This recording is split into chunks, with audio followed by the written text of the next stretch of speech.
कल हम आप सभी ने भगवान के अनेकों चरित्रों को श्रवण किया। राजा परीक्षित सुखदेव जी महाराज के चरणों में बैठे हुए हैं और सुखदेव जी के चरणों में बैठकर भगवान की कथा रूपी गंगा को पान कर रहे हैं।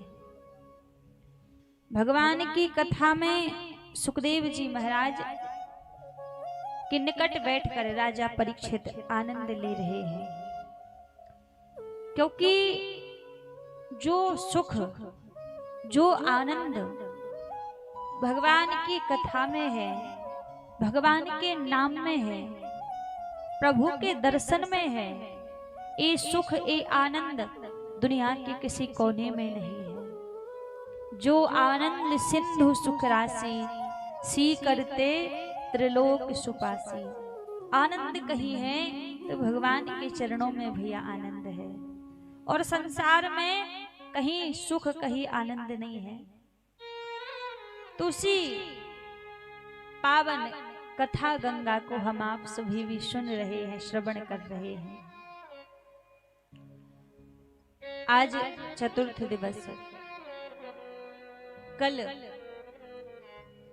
कथा के मध्य जब राजा परीक्षित से सुखदेव जी ने पूछा, राजन भगवान जल्दी किसको मिलते हैं, अनेक उदाहरण राजा परीक्षित ने बताए कि जो ज्ञानी होगा प्रभु से मिलते होंगे, या जो उच्च कुल में जिसका जन्म हुआ होगा भगवान उसे मिलते होंगे, जो बड़े दया पवित्रता के संग रहता होगा भगवान उसे मिलते होंगे। लेकिन सुखदेव जी ने कहा, राजन प्रभु यदि किसी को प्राप्त होते हैं, किसी को मिलते हैं, तो ना उसके ज्ञान को देखकर मिलते हैं और ना उसके कुल को देखकर मिलते हैं, ना उसके वर्ण को देखकर मिलते हैं। भगवान जिसको मिलते हैं उसके हृदय के भाव को देखकर प्रभु मिलते हैं। हृदय के भाव को जानकर भक्त को प्रभु प्राप्त होते हैं। और कहा जाता है, महाराज आप उच्च से उच्च कुल में आप जन्म ले लो, बड़े से बड़े कुल में, बड़े से बड़ी बिरादरी में आपका जन्म हो जाए, लेकिन महाराज उच्च कुल में जन्म होने से व्यक्ति महान नहीं बनता। बड़े कुल में जन्म हो जाने से व्यक्ति श्रेष्ठ नहीं बनता है। व्यक्ति श्रेष्ठ बनता है अच्छे कर्मों से, अच्छे गुणों से श्रेष्ठ बनता है। और भक्त तो जिस कुल में जन्म ले ले उस कुल को ही श्रेष्ठ बना देता है, उस कुल को ही पावन बना देता है जिस कुल में जन्म ले ले। कहते हैं संसार में नीच जाति कोई नहीं होती, छोटी जाति कोई नहीं होती, छोटा कुल कोई नहीं होता, सब बड़ा होता है। लेकिन बड़े से बड़े वर्ण में, बड़े से बड़ी जाति में, बड़े से बड़े कुल में छोटी बुद्धि के लोग, छोटी विचार के लोग और अवगुणों वाले लोग हर एक कुल में आपको मिल जाएंगे। ये जरूरी नहीं है किसी का ब्राह्मण कुल में जन्म हो गया तो वो श्रेष्ठ ही है। हाँ, कुल वो श्रेष्ठ है, ब्राह्मण का कुल श्रेष्ठ है, लेकिन उस व्यक्ति की श्रेष्ठता तब कही जाएगी जब उसके गुण श्रेष्ठ रहेंगे। वो भले ही कितने बड़े कुल में जाकर बैठा है, यदि उसके गुण श्रेष्ठ नहीं है तो उसको वो श्रेष्ठता नहीं दी जाएगी। क्योंकि जन्म से तो सभी शूद्र ही होते हैं। जब जिस भी व्यक्ति का जन्म होता है किसी भी वर्ण में हो जाए तो जन्म से तो हर एक व्यक्ति शूद्र ही होता है।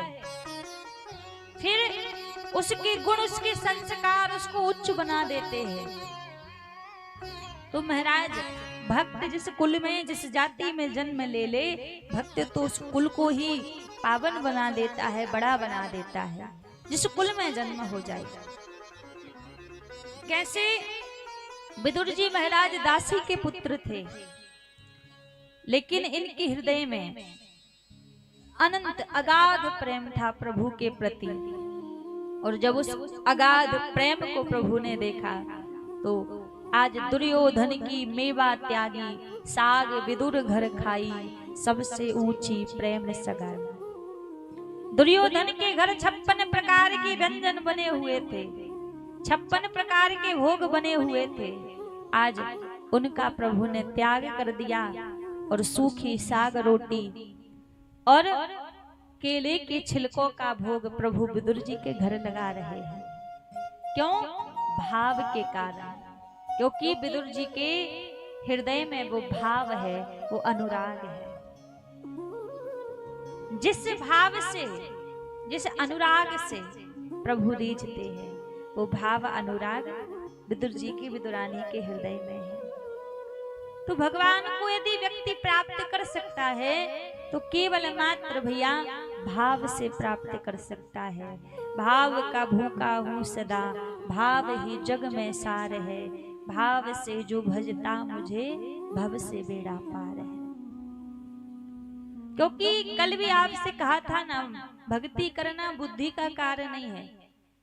भक्ति करना कोई ज्ञानी व्यक्तियों का कार्य नहीं है।